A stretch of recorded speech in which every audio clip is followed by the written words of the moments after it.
Merhaba sevgili hanımlar, Canım Anne YouTube kanalımıza hoş geldiniz. Bugünkü videomda bu görmüş olduğunuz yeleğin nasıl yapıldığını anlatmaya çalışacağım. Batik ip kullandık arkadaşlar. Şöyle arka kısmını da göstermek istiyorum. Üst kısmı dar, alt kısmı geniş. Böyle elbise formunda güzel bir yelek hazırladık. Yaka kısmını şöyle katlayarak form vermeye çalıştım. Bütün örüp. Alt kısmı dediğim gibi daha geniş. Bu yüzden elbise formunda daha hoş bir görüntüsü olduğuna inanıyorum. Kenar kısımlarında da yine kullandığım renge uygun bir tığlama tekniği kullandım. Yeleğimiz 2-3 yaşa uyumlu oldu arkadaşlar. İhraç fazlası bir ip kullandım. Batik ipim ihraç fazlası.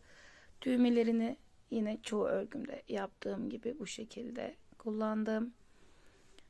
Diğer detayları da video içerisinde tamamını anlatmaya çalıştım.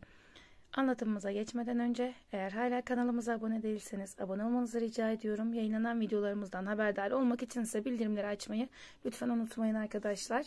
Şimdi anlatımımıza geçebiliriz. İpimiz orta kalınlıkta. İhraç fazlası bir ürün arkadaşlar. İpimin bandı yok. O yüzden metraj bilgisi veremiyorum. Şöyle bir başlangıç ilmeği attım. Bir zincir, iki zincir çektim. Şöyle bakın, ilk zincirden ipimi alıyorum. İkisini bir çıkardım.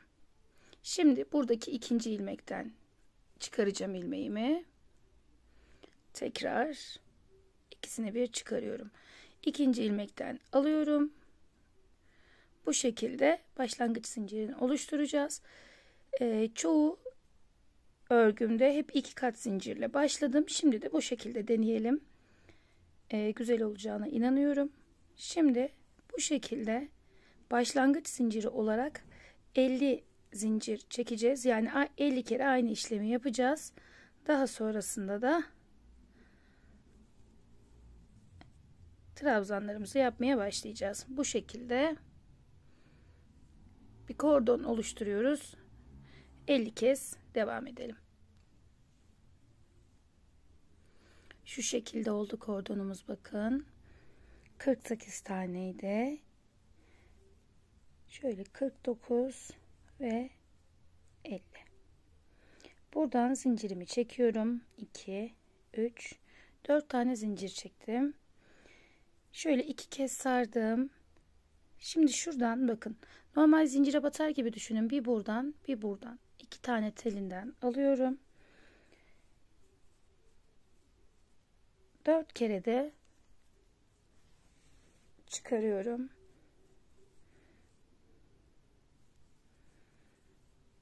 Dörtlü trabzan yapacağım. Yarısını dörtlü trabzan, sonra diğer yarısında üçlü trabzan olarak devam edeceğim.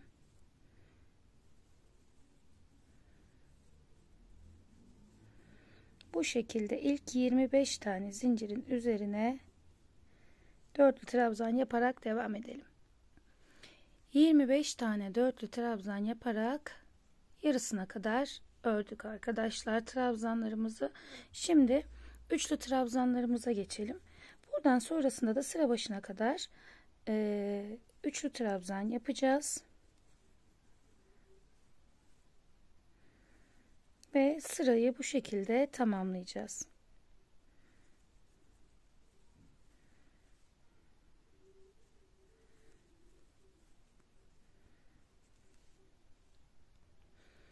Şöyle sırayı tamamladım, bakın.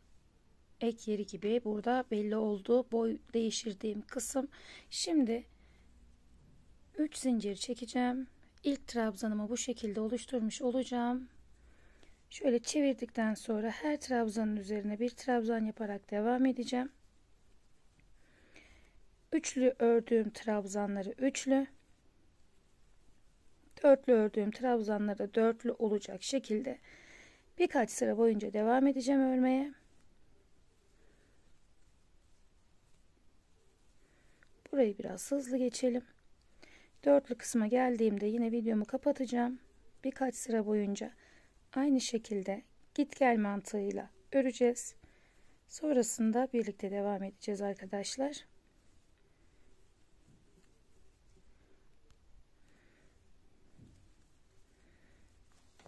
Toplamda bir 5-6 sıra, emin olamıyorum şu anda.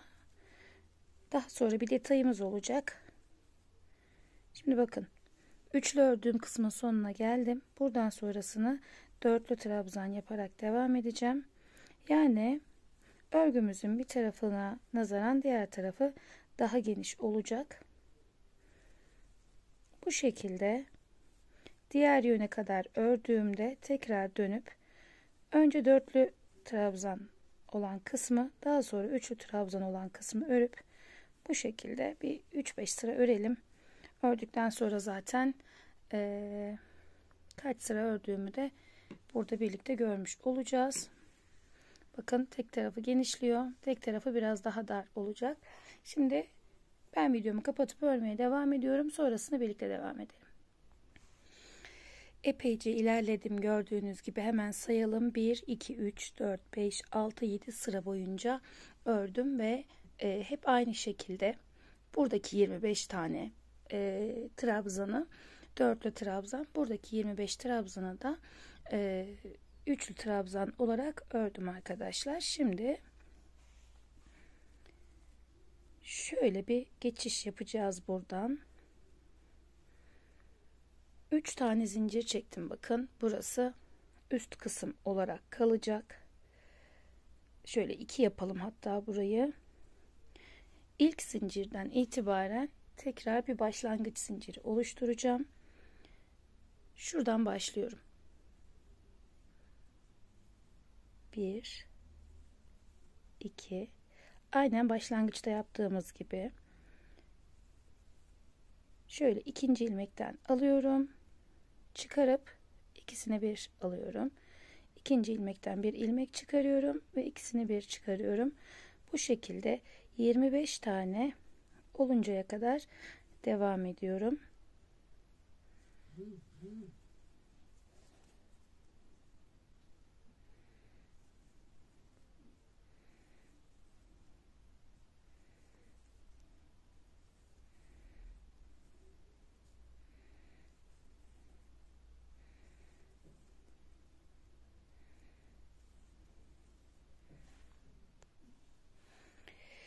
...25 tane şu şekilde zincirimizi çektik. Kordonumuzu hazırladık. Şimdi tekrar devam edeceğiz buradan. Kaldığımız yerden 25 tane tekli üçlü trabzanı atlayıp dörtlü trabzanlara geçiş yapıyoruz.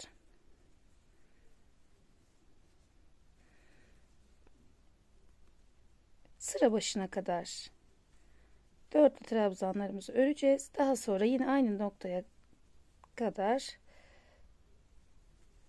dörtlü trabzanlarımızı örüp devam edeceğiz. Evet, bu kısma kadar tamamladık. Şimdi buradan sonrasında yine ön kısımda yaptığımız gibi arka kısımda da üçlü trabzan devam edeceğiz. Bakın, şu şekilde batalım. Şöyle bir netleyelim şurayı. Şöyle batarak iki teline trabzanlarımızı yapacağız. Toplamda 25 tane trabzanımız olacak. Buradan sonrasında da diğer kol ayrımına kadar aynı şekilde devam edeceğiz. Diğer kol ayrımını da aynı mantıkta yapacağız arkadaşlar. Şimdi buradan tüm ilmeklerimi tek tek batarak trabzanlarımı yapıyorum. Ta ki sıra başına kadar. Evet, sırayı tamamladım. Burada bıraktığımız bir zincir, bakın bu şekilde omuz kısmında kalacak. Dikiş payı gibi düşünün. Şöyle çevirdiğimizde burada düzgün bir dönüş olacak. Şu şekilde. Şimdi burada 3, 6, 7 sıra örmüştük. Aşağı yukarı bir 13 sıra, 12 sıra boyunca aynı şekilde devam edeceğim örmeye. Daha sonra kol kısmını tekrarlayacağız arkadaşlar. Dediğim gibi 12-13 sıra öreceğim. Çünkü ön kısmının biraz daha geniş durmasını istiyorum arkaya göre, ki düğme kısmı olacak. Şimdi ben örmeye devam edeceğim. Aynı şekilde Dörtlü trabzanlı kısmı ve üçlü trabzanlı kısmı aynı şekilde öreceğiz. Daha sonrasında yine birlikte devam edelim. 13 sıra boyunca arka kısmını ördüm. Burada tercihen daha genişletebilirsiniz. Ölçüye göre. Burada yine bakın bir tane zincirimi atıyorum başlangıçta. İkinci zincir ve üçüncü zincir. İkinci zincirden şöyle ilmeğimi alıyorum. Ve ikisini bir çıkarıyorum. 1 ve 2 oldu. Şimdi başlangıç zincirim. 3 4 5 6 7 8 9 10 11 12 13 14 15 16 17 18 19 20 21 22 23 24 ve 25. Şimdi şöyle çift sardım. Kaldığım yerden devam edeceğim. 2 kez sardım ipimi. Burada dörtlü trabzan yaptığım yerden trabzanlarıma devam ediyorum. Aynen diğer koldaki gibi bir sonraki sırada bu kısma öreceğiz. Şimdi diğer sıraya kadar örmeye devam ediyorum. Dörtlü trabzan olan kısmı tamamladıktan sonra yeniden bu örmüş olduğumuz kordona geçiyoruz ve 25 tane, her kordona bir tane olacak şekilde trabzanlarımızı örüyoruz. Yine burada göstermek istiyorum. Bakın şöyle iki teline batmamız yeterli kordonumuzun. Normal zincir de yapılabilir ama zincir burada biraz zayıf kalıyor arkadaşlar. Başlangıç zincirlerinde de zaten çoğunuz bilir. Takipçilerimiz. Genelde çift kat zincir üzerine başlıyordum. Burada da bu kordonu kullandım. Bu şekilde hem batması daha kolay, hem esnekliği kaybolmuyor, hem de örgüye uygun kalınlıkta oluyor bu şekilde olunca. Bu şekilde sırayı tamamlayalım. Sırayı tamamladım yine. Buradan sonrasında da aynen diğer kolda yaptığımız gibi 3 zincir döndüm ve yine önce üçlü trabzanlarımı yapmaya başlıyorum. Buradan sonra da yine diğer önde yaptığımız gibi 7 sırayı tamamladıktan sonra örgü kısmımızı tamamlamış oluyoruz arkadaşlar. Şimdi bakın ikinci sıradayım. 7. sırayı ördükten sonra bu kısmı tamamlamış olacağız. Diğer ön kısmı da tamamladıktan sonra şöyle bir görüntümüz oldu. Şimdi bu altları ve kenarları hep aynı görüntüde olsun istediğim için şöyle bir kenar tığ gidiyorum. Çok yakın renkte bir iple sabit bir renk kullandım tığlama işlemi için. Alt kısımda da şu şekilde 3 zincir bir batma şeklinde bir tığlama yaptım. Buraları sadece sık iğne ön ve kolları bazı kısımlarını önceden hazırladım. Şimdi alt kısımda ince bir tığ kullandım. Batmak daha kolay olsun diye. Şöyle yapalım. Bakın ipimde kalınca bir ip. Renk olarak en uygunu buydu. O yüzden kalın da olsa bununla yapmak istedim. 3 tane zincirden sonra trabzan birleşim noktalarından bir sık iğne ile bağlıyorum burayı bu şekilde bakın.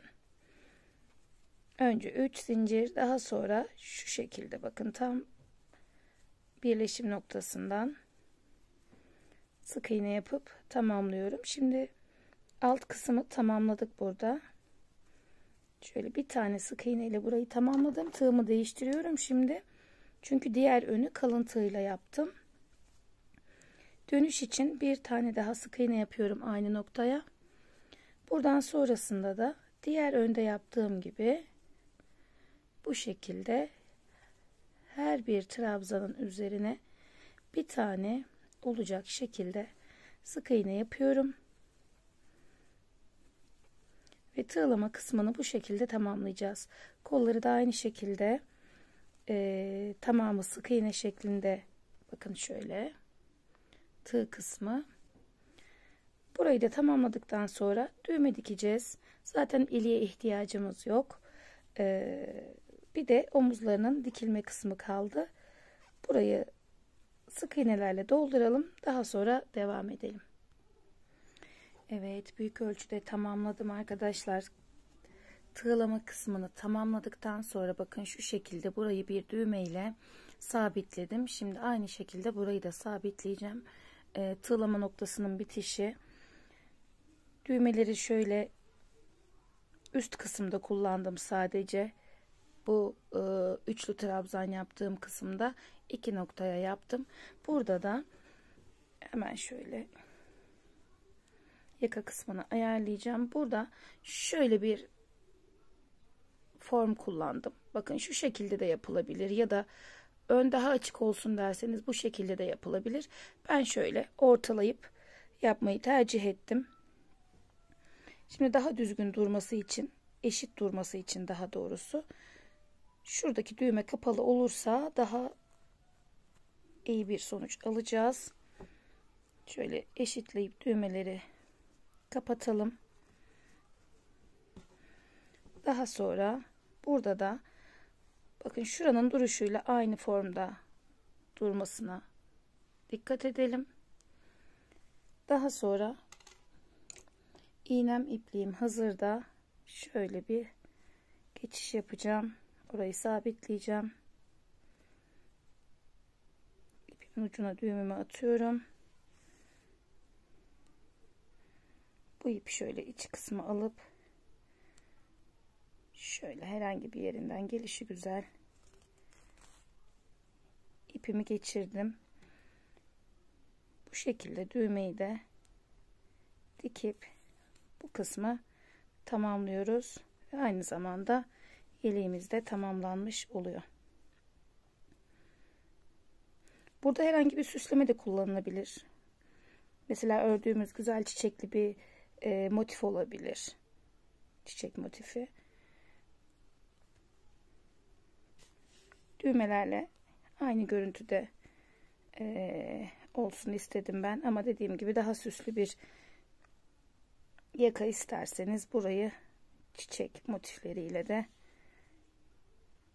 tamamlayabilirsiniz. Evet, ipimi de kestikten sonra yeleğim tamamlanmış oldu. Yaka kısmının görüntüsü bu şekilde, gördüğünüz gibi. Üst kısmı dar, alt kısmı üstüne göre daha geniş.